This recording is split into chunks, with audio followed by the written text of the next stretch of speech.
Hello everyone, I hope you are doing well.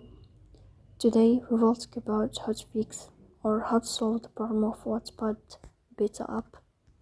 You will click on settings, here.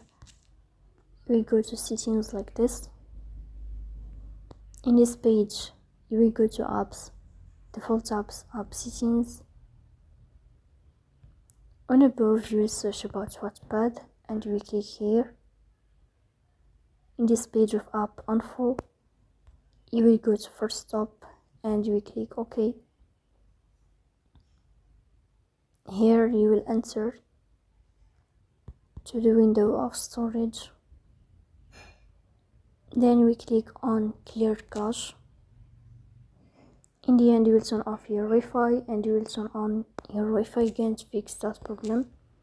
So please don't forget to support us by like and subscribe.